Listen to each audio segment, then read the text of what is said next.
Shalom saudaraku, selamat hari Sabat, selamat berbahagia, selamat menikmati berkat yang limpah yang Tuhan sudah janjikan kepada kita semua.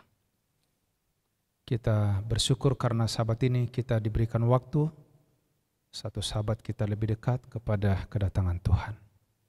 Sebelum kita mendengarkan firman Tuhan yang saya bawakan pada siang Sabat ini, saya rindu kita tunduk kepala sejenak untuk berdoa.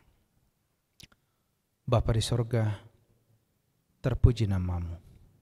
Di Sabat ini kami boleh datang kembali ke hadirat-Mu, memohon kuasa khususnya dalam mempelajari firman-Mu. Biarlah firman ini dapat kami mengerti, kami fahami, dan kami hidupkan dalam kehidupan sehari-hari sebelum Yesus datang. Inilah doa kami, dalam nama Yesus kami berdoa dan mengucap syukur. Amin. Saudaraku yang kasih dalam Tuhan, saya cukup lama melayani di pedalaman. Tidak ada lampu pada waktu kita berjalan malam. Beda seperti di kota ini, kalau sudah mulai maghrib, sore, lampu-lampu jalan sudah mulai terang, mulai bernyala, rumah-rumah mulai menyala. Namun, di tempat di mana saya pernah melayani, saudara yang kasih, kalau sudah mulai matahari terbenam, kegelapan makin lama makin pekat. Dan saya rasakan pada waktu berjalan menuju rumah jemaat, menuju gereja yang saya akan kunjungi, kalau sudah malam itu menggunakan mata itu dengan begitu dipaksakan untuk melihat jalan, apalagi bukan aspal, bukan jalan yang rata, tetapi jalan yang tidak rata, bebatuan, bahkan ada kotoran-kotoran binatang. Oleh karena namanya di kampung-kampung itu banyak yang memelihara binatang kaki empat yang haram, lalu sembarangan ke sana sini kotoran-kotoran, dan kita harus dengan mata yang jeli, tajam, harus selalu melihat ke bawah, belum lagi ular lewat dan binatang-binatang lainnya. Saudara yang kasih dalam Tuhan, berjalan pada waktu gelap itu adalah hal yang sangat sulit. Dan pada waktu kita sudah lelah, kita bisa melihat lampu yang sekecil apapun, yang jauh, terang sekecil apapun bisa kita lihat. Kunang-kunang saudaraku, kita bisa rasakan cahayanya pada waktu gelap yang pekat itu. Pelajaran yang saya mau sampaikan pada siang Sabat ini adalah terang menerobos kegelapan. Di dalam Yesaya pasal 9 ayat 1. Bangsa yang berjalan di dalam kegelapan telah melihat terang yang besar. Mereka yang diam di negeri kekelaman, atasnya terang telah bersinar. Ini adalah sebuah ayat pengharapan, firman pengharapan. Karena bangsa yang berjalan dalam kegelapan sekarang akan melihat terang. Dan kalau terang itu kita temukan saudaraku, terang sebesar apapun dia, itu sangat menolong di waktu gelap. Apalagi kalau kita melewati sungai, karena di daerah yang saya jalani ada sungai, lewat sawah, lewat bebatuan, dan ini menjadi pengalaman. Kalau saya lupa bawa senter, waduh, ini sulit sekali. Kita hanya meraba-raba, saudaraku. Dan saya kadang merasa salut kepada orang-orang di kampung, karena sudah terbiasa tanpa senter pun mereka sepertinya enak saja jalan di tengah malam itu. Tapi saudara yang kasih dalam Tuhan, bila mana sudah datang masuk listrik, wow, memang semua bersuka cita. Terang itu begitu penting. Pada waktu itu orang-orang tuli mendengar perkataan-perkataan sebuah kitab. Inilah terang itu, lepas dari kekelaman, lepas dari kegelapan mata, orang-orang buta akan melihat. Saudara yang kasih, pekerjaan Allah di dunia ini dari zaman ke zaman memberikan satu kesamaan yang menarik perhatian di dalam setiap pembaharuan besar atau pergerakan agama. Prinsip perlakuan Allah kepada manusia di zaman dahulu sampai hari ini tetap sama. Manusia adalah alat di tangan Allah yang Dia mau gunakan untuk mencapai pengasihan dan kemurahannya. Saudara yang kasih, kita semua dipanggil hari ini untuk dapat mengambil bahagian, karena kepada setiap orang dikaruniakan sejumlah terang yang disesuaikan dengan kebutuhan waktunya dan cukup untuk menyanggupkan mereka melakukan pekerjaan yang Tuhan sudah berikan, percayakan kepada mereka.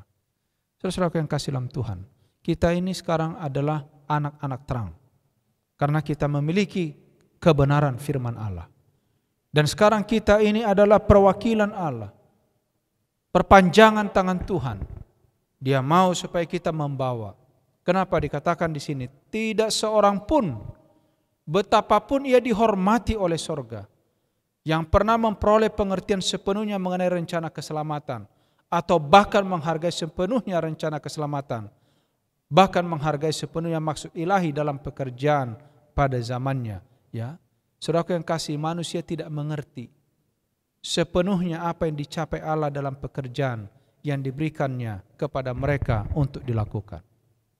Ada banyak orang yang tidak mengerti pekabaran dalam segala bentuk yang mereka ucapkan dalam namanya. Sekarang ini saudaraku, banyak sekte agama di atas dunia ini. Itu sebabnya kenapa Yesus pernah menyampaikan firman di atas bukit dan juga mengingatkan ya dalam ajarannya bahwa tidak semua orang yang berseru-seru kepada Tuhan ya akan masuk ke dalam kerajaan Allah.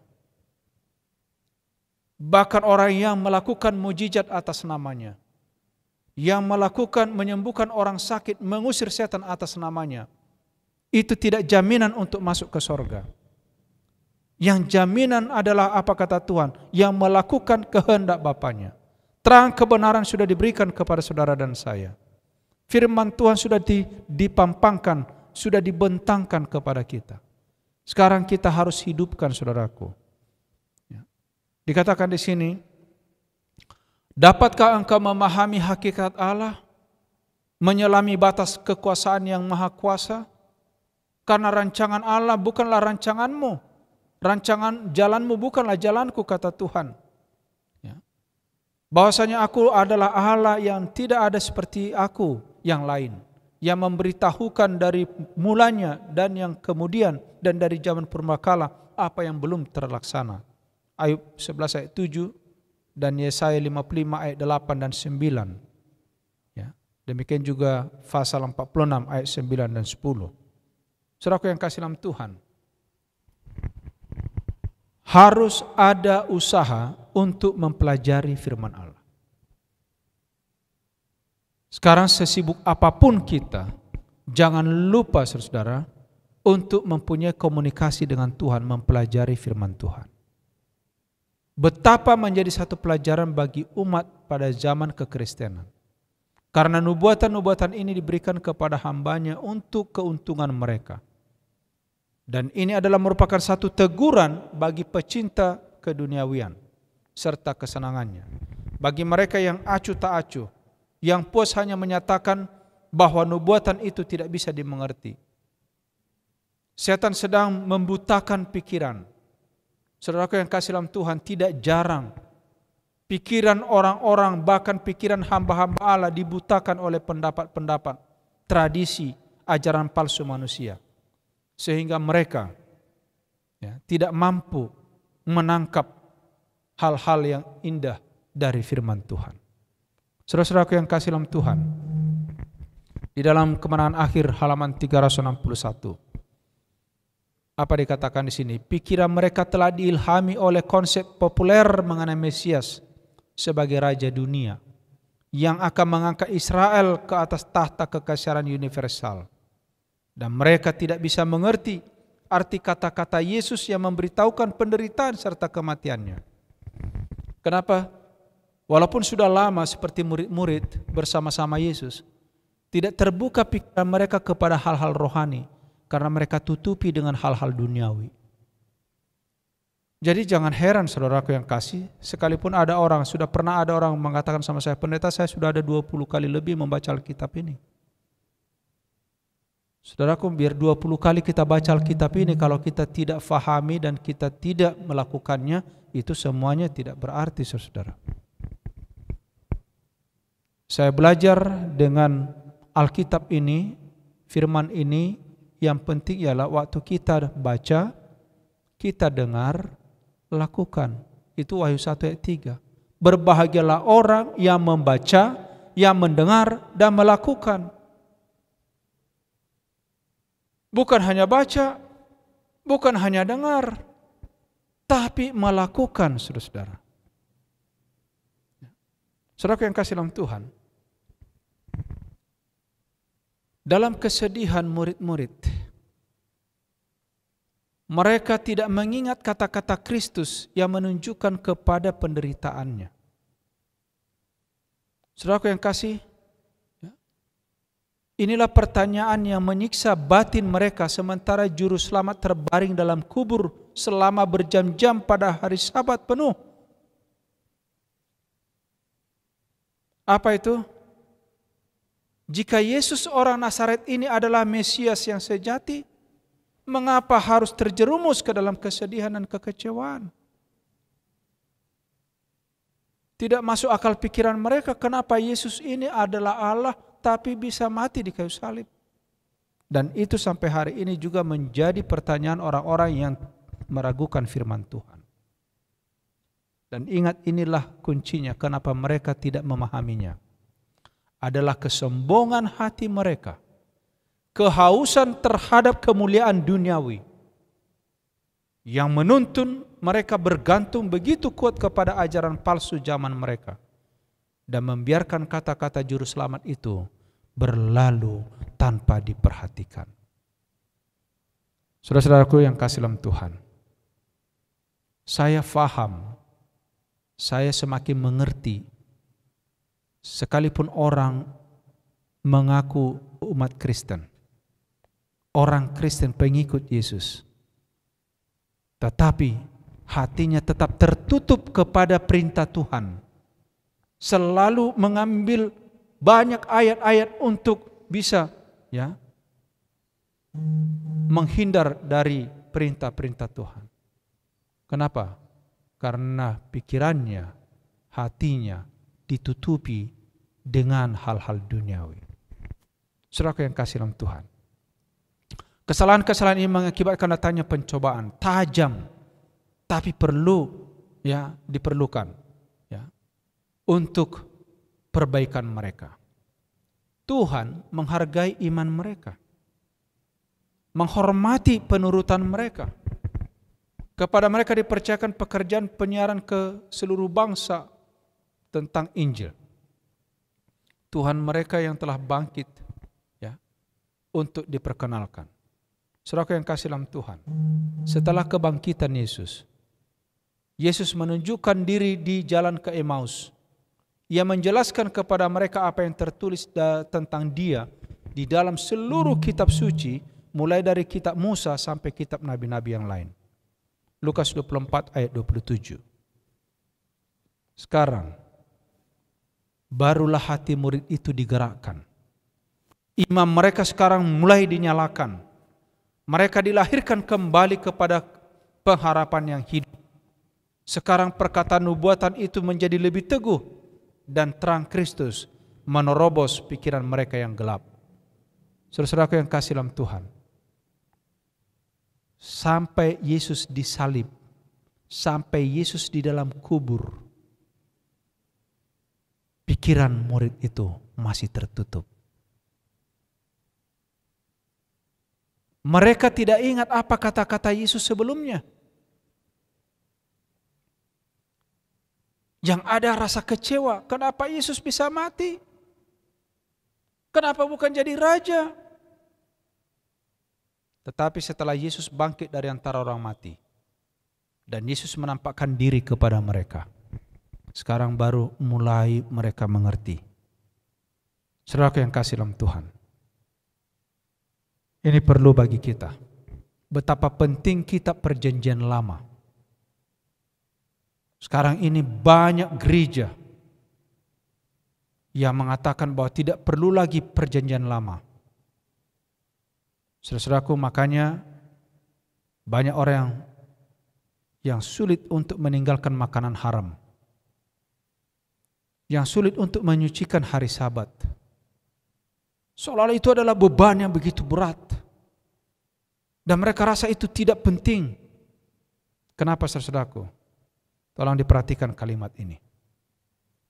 Sangat perlu bagi pengikut Kristus untuk memiliki iman yang berdasarkan pengetahuan. Bukan saja demi kepentingan mereka, tetapi agar mereka dapat membawa pengetahuan mengenai Kristus kepada dunia ini. Dan sebagai langkah pertama untuk memberikan pengetahuan ini, perhatikan baik-baik. Yesus mengarahkan murid-muridnya kepada buku Musa dan nabi-nabi. Kalau Yesus sendiri, saudaraku, menekankan kitab Musa dan nabi-nabi, itu tadi dalam Lukas pasal 24 ayat 27. Setelah Yesus bangkit, dia sekarang ini memberitakan, menjelaskan kepada murid-muridnya dalam perjalanan ke Emmaus, mulai dari kitab Musa dan kitab nabi-nabi. Jadi kalau ada orang bilang, oh enggak perlu lagi itu, saudaraku, hati-hati. Demikianlah kesaksian yang diberikan oleh juru selamat yang bangkit itu mengenai nilai pentingnya Alkitab perjanjian lama. Saudaraku yang kasih, ya, di dalam Kebenaran Akhir 3:6, dalam arti yang lebih lengkap dan lebih sempurna daripada sebelumnya, sekarang mereka sudah menemukan Dia yang dituliskan dalam kitab Musa, di dalam Taurat dan kitab nabi-nabi. Saudara-saudaraku, Tuhan berkata dalam Joel 2:26, dan umatku tidak akan menjadi malu lagi untuk selama-lamanya. Sepanjang malam ada tangisan, menjelang pagi ada sorak-sorai. Mazmur 30 ayat 6. Dan bila mana pada waktu hari kebangkitannya, murid-murid itu bertemu dengan juru selamat, sekarang hati mereka dibakar untuk mendengarkan firman-Nya. Saudara-saudaraku yang kasih dalam Tuhan, pada Sabat yang suci ini, bila mana mereka melihat kepala, kaki, tangan yang telah memar dan luka karena mereka, bila mana sebelum kenaikannya Yesus menuntun keluar ke Betania, mengangkat tangannya memberkati mereka, apa dikatakan? Pergilah ke seluruh dunia, beritakan Injil kepada segala makhluk. Dan dia menambahkan, dan ketahuilah, aku menyertai kamu senantiasa sampai kepada akhir zaman. Markus 16 ayat 15, Matius 28 ayat 20. Saudara-saudaraku yang kasih, mulai hari itu, murid-murid dengan sukacita, dengan semangat untuk melakukan misi penyelamatan. Sebelumnya mereka tenggelam di dalam angan-angan, di dalam kerinduan duniawi, menjadi pembesar di atas dunia ini. Tetapi setelah kebangkitan Yesus, setelah Yesus menceritakan tentang Dia, mulai dari kitab Musa sampai kitab nabi-nabi, mereka mulai terbuka pikirannya, mereka mulai mengerti siapa Dia, dan mulai hari itu mereka dibakar semangatnya oleh karena apa? Firman Tuhan. Jadi kalau ada orang katakan tidak perlu perjanjian lama, saudara, hati-hati. Ini adalah pembodohan yang luar biasa. Saudara bisa hilang dari kebenaran. Karena firman itu tentang keselamatan itu sudah diceritakan mulai dari Eden. Dan itu dituliskan dalam kitab perjanjian lama. Tentang Yesus dengan pelayanannya disempurnakan dengan kitab perjanjian baru. Saudaraku yang kasih dalam Tuhan, panggilan pada Sabat ini, pengalaman murid-murid yang mengabarkan Injil Kerajaan pada kedatangan Yesus yang pertama. Ada persamaannya dengan pengalaman mereka yang memberitakan pekabaran kedatangannya yang kedua kali. kita akan perlu dibakar semangat kita. Dibakar kita punya iman untuk hangat melakukan perintah ini. Dalam upacara bait suci yang menjadi bayangan pengorbanan dan keimamatan Kristus, pemulihan tempat kudus adalah upacara terakhir yang dilaksanakan oleh imam besar dalam pelayanan tahunan. Itu adalah pekerjaan penutup penyucian atau hari grafirat, pembersihan atau penghapusan dosa dari Israel. Hal itu juga menggambarkan atau melambangkan pekerjaan terakhir pelayanan imam besar di sorga dalam membersihkan, menghapus dosa-dosa dunia ini yang dicatat dalam buku catatan sorga. Dan upacara itu meliputi pekerjaan pemeriksaan, pekerjaan pengadilan yang segera disusul oleh kedatangan Yesus di atas awan-awan dengan kuasa dan kemuliaan besar. Karena kalau Ia datang, setiap kasus telah diputuskan. Saudara-saudaraku, jangan tunggu Yesus datang. Tapi sekarang mari kita siapkan hati kita. Karena sekaranglah hari pemeriksaan itu. Sekarang pekerjaan pengadilan itu. Karena waktu Yesus sudah turun dari sorga, keputusan sudah nyata. Apakah kita ini milik Tuhan atau kita akan dibinasakan? Saudara-saudaraku, jangan menunda. Yesus berkata dalam Wahyu 22:12, sesungguhnya aku datang segera dan membawa upahku untuk membalaskan kepada setiap orang menurut perbuatannya. Pekerjaan penghakiman inilah yang lebih dahulu mendahului kedatangan Yesus yang kedua kali. Pengumuman oleh pekabaran 3 malaikat, takut akan Allah, muliakan Dia, karena telah tiba saat penghakimannya. Saudara-saudaraku yang kasih dalam Tuhan, mari kita belajar dari pengalaman murid-murid Yesus. Kegelapan harus diterobos dengan terang ilahi. Pikiran-pikiran dunia yang menutup pintu hati kita, yang menutup akan pikiran kita, harus dibuang.